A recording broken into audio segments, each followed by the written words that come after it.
Eh bien ça y est, nous y sommes. C'est le grand jour, le départ pour la grande randonnée et test d'autonomie avec la Gotway EX et sa petite cousine, la EXN, direction le lac de Vassivière. On va essayer de faire à peu près en tout pour tout 93 km en faisant aussi le tour du lac, en essayant de prendre le plus de plaisir possible. La voilà, la fameuse EXN avec ses super belles pédales, son joli pneu de route qui d'ailleurs je pense permet aussi de gagner un petit peu en autonomie par rapport au crampon. Alors moi je vais prendre la EX pour en tout cas l'aller et Laurent prendra la EXN. Tu vois que le moteur, la différence moteur là ça prend pas toute la jante. Ah oui d'accord, alors ok. que là le moteur il prend toute la jante, il est beaucoup plus Ça gros. me fait penser un petit peu cette jante comme ça ouverte à la 18L et la 18XL. Ce qui est bien aussi c'est pour pouvoir mettre un antivol. Ouais. C'est vrai. Remarque les antivols aussi tu peux les mettre au niveau des pédales, alvéoles des pédales. Ouais. Ou là moi je le mets à la poignée. Ah oui d'accord, ouais. Ah ouais une. Et moi je fous rien, tu portes tout. Allez, mais merde. Ne jamais prendre par le pneu. Non, pas par le pneu.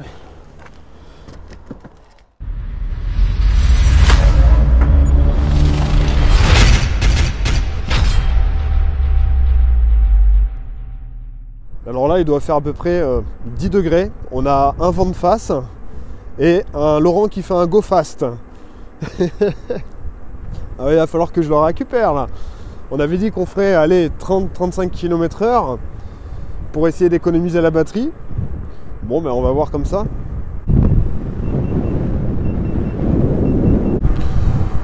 Alors je sais pas avec le vent si vous allez réussir à m'entendre, même avec le micro-cravate et la petite bonnette. Donc là ça y est, on a quitté Sauviat-sur-Vige en direction de Peyrat-le-Château. Donc comme je m'en doutais, on est sur une route qui est relativement calme. Il n'y a pas de circulation et ça c'est vraiment intéressant pour nous. On a un bitume en plus qui est vraiment de très bonne qualité. Ça permet d'avoir une sensation de roulage qui est vraiment idéale.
Nous sommes arrivés à Peyrat-le-Château, une petite pause où on a pu se boire un petit café.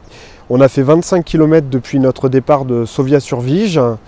J'ai consommé 10%, donc c'est plutôt une bonne impression pour l'instant. Après on va voir, parce que les premiers pourcentages en général sur les roues, ils descendent un petit peu moins vite. Et puis on va continuer direction Vassivière.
Bon, on va faire un petit débrief sur ce que l'on vient de parcourir.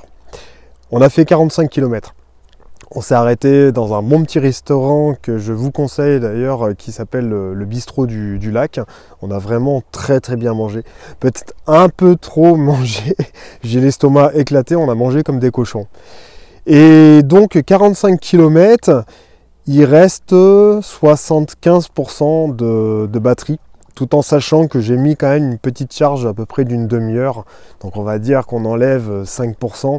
Je ferai un petit peu le calcul final au niveau de l'autonomie en prenant en compte cette petite demi-heure de recharge. Donc là, vous avez derrière moi le fameux lac de Vassivière. Il y a toute une histoire intéressante, hein. Il a été construit dans les années 50. Auparavant, en fait, c'était des villages, dont un village principalement. Et de temps en temps, d'ailleurs, c'est pas souvent, mais moi je l'ai connu quand j'étais enfant, ils vident le lac et on peut se balader. On retrouve finalement le nid original de la rivière avec les fameuses racines des troncs d'arbres. C'est un petit endroit qui est sympa. C'est très grand, hein, le lac de Vassivière. Il fait partie je crois, des plus grands lacs de France, artificiels. Bien entendu, il a été créé aussi pour qu'on puisse avoir un approvisionnement en électricité qui est quand même considérable. Je crois qu'on est sur 9,80 km² de superficie.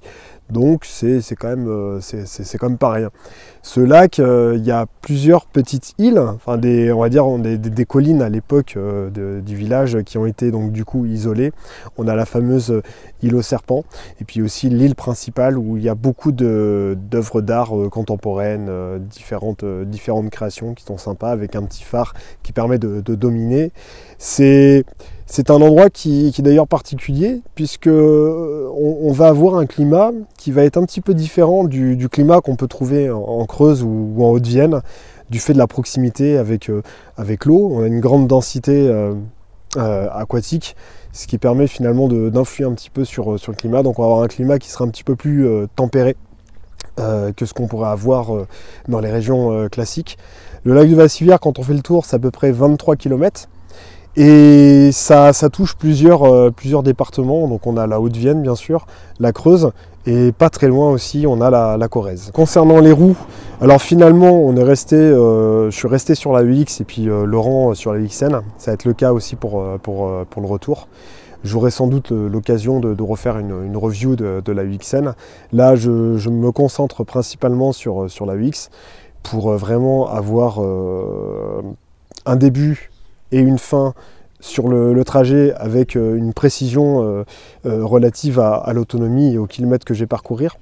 Donc étant donné que j'ai fait 45 km, qu'il reste 75% de batterie, je pense que lorsqu'on va arriver à Sauviat-sur-Vige, je vais me tenter de rentrer en rouge jusqu'à chez moi. Parce qu'il faut savoir qu'on est parti de chez moi en voiture, on a fait un crochet à Sauviat-sur-Vige pour diminuer un petit peu la distance, puisqu'on ne voulait pas rester non plus dans l'inconnu, on ne connaît pas vraiment les autonomies, on ne voulait pas se retrouver en rade.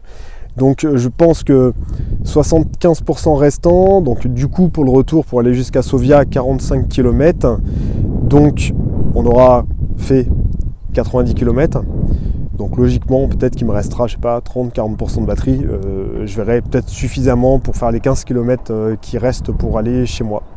Voilà, mais on se retrouve après. Ça fait que descendre et on a des virages qui sont vraiment serrés, donc avec un petit peu de vitesse, on a vraiment l'impression je sais pas, d'être comme sur une moto à se pencher sur les côtés. Vous voyez ? Ah ouais, c'est super agréable. C'est trop bien. Bon, on vient d'échanger. Là, j'ai la EXN sous les pattes. Ouais, clairement, ça n'a rien à voir. La roue est beaucoup plus légère. Le pneu lisse, ça change tout. Au niveau de la direction, en fait, on peut vraiment slalomer avec les chevilles.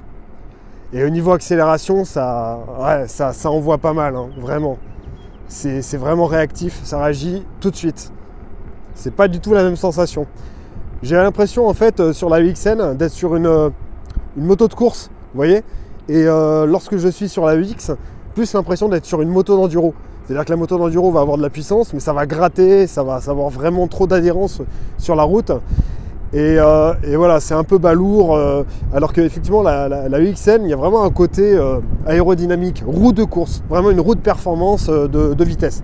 D'ailleurs, c'est pas pour rien qu'on appelle cette roue la EXN, puisqu'elle est capable de faire 105 km/h, bien sûr à vide. Donc là, je vais lancer une petite accélération, et hop, ça démarre au quart de tour. Donc là, je sais pas à combien je suis. Ouais. Bon, j'ai repris la EX. Hein.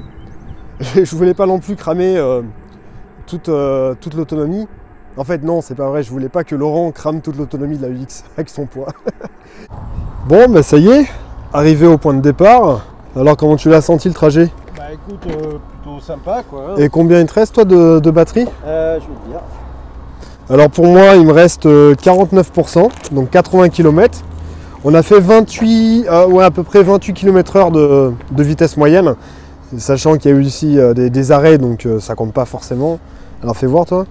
47. 47. Ouais. Bah franchement, écoute, c'est pas mal du tout, parce qu'on a que 2% de différence tous les deux, Ouais, alors qu'on a une différence de poids de 20-30 kg. Un peu plus longtemps peut-être. Oui, oui c'est vrai, alors moi j'ai fait une petite pause recharge d'une demi-heure, qui m'a fait gagner à peu près 10%. Donc c'est vrai que si j'avais pas mis la roue à charger, bah, au lieu de 49, il me resterait 39%.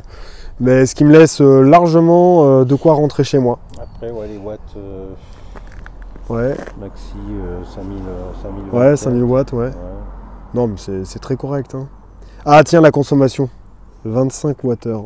Bah, je m'attendais à plus que ça, tu vois. Bon, après, je suis lourd, moi. Non, mais franchement, c'est bien. Hein. Alors ça y est, donc on s'est quitté avec Laurent à Sauvia-sur-Vige. On a fait 80 km. Alors moi, étant donné qu'il me reste 50% de batterie, bah, je peux continuer un peu plus. En tout cas, rentrer jusqu'à chez moi. Il me reste 20 km à faire. Et logiquement, bon, bah, ça devrait largement le faire. Je pense que je pourrais pousser encore plus. Je verrai hein, selon mon état de fatigue, parce que mine de rien, faire 100 bornes, ça épuise un peu. J'ai fait une charge d'une demi-heure, donc il faudra que j'enlève 10%. Donc on va dire que là, c'est 39% qui me reste pour faire 20 km. Donc peut-être que d'ici là, quand j'arriverai chez moi, j'arriverai peut-être à bout de la batterie. Bon allez, on continue.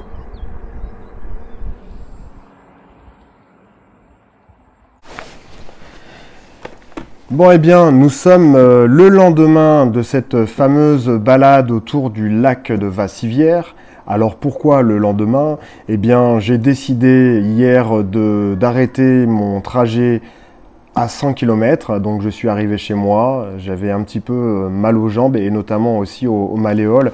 À cet endroit-là, je ne l'avais peut-être pas précisé, mais c'est vrai qu'au bout d'un certain temps, ça commençait vraiment à m'échauffer au niveau des mollets. Alors je sais pas, peut-être que c'était pas la bonne position dans laquelle je me mettais. C'est vrai que j'ai pas l'habitude de rouler sur ce type de roue. Hein. Je le rappelle, je suis sur une V10F qui est beaucoup plus fine, donc il y a beaucoup moins de points de contact. Donc j'ai pu faire 20 km supplémentaires aujourd'hui, sachant que voilà, j'ai terminé le trajet hier. Il me restait à peu près 35% de batterie. Donc, on atteint les 120 km. C'est plutôt bien. Alors après, attention, hier, j'ai quand même fait une recharge entre midi et 2 au restaurant de 30 ou je sais plus 45 minutes. Donc, je pense que j'ai gagné 10%. Donc alors, 120 km, on enlève 10%. Donc peut-être que c'est plus 110 km en une charge d'autonomie. Alors c'est quand même bien, parce qu'il ne faut pas oublier que nous avons traversé des zones qui étaient quand même avec des dénivelés importants et une vitesse moyenne en mouvement qui était bien au-dessus de la vitesse, on va dire, théorique qui permet de calculer l'autonomie des roues. On était aux alentours de 28 voire 30 km/h de vitesse en moyenne en mouvement. C'est à prendre en compte. Bon, finalement, Laurent, lui, avec sa EXN, il était à 5% de différence avec la même autonomie que moi. Donc ça veut dire que sur ces roues-là, je pense pas qu'une différence de 30 kg de poids au niveau des conducteurs ait vraiment une incidence sur l'autonomie. Et ça, c'est vraiment la première fois que je constate ça. Je pensais vraiment que il y avait toujours une influence assez importante par rapport au poids. Bon, écoutez, j'espère que vous avez apprécié cette vidéo. N'hésitez pas, hein, si vous avez des choses à dire, à les mettre en commentaire. Il n'y aura pas, selon moi, de futurs tests de la EXN, car ce sont quand même la EX et la EXN des roues qui sont assez proches, mis à part la différence de suspension, éventuellement la puissance moteur qui est différente. Et encore, selon moi, ça s'équivaut. En tout cas, on se retrouve dans de futures vidéos. J'essaierai de trouver un moyen pour essayer la V11, car c'est quand même une roue qui est 2000 € moins chère. Elle fait 1500 Wh, mais selon moi, il y a peut-être moyen en fait de toucher les 100 km. Voilà, allez, ciao les wheelers!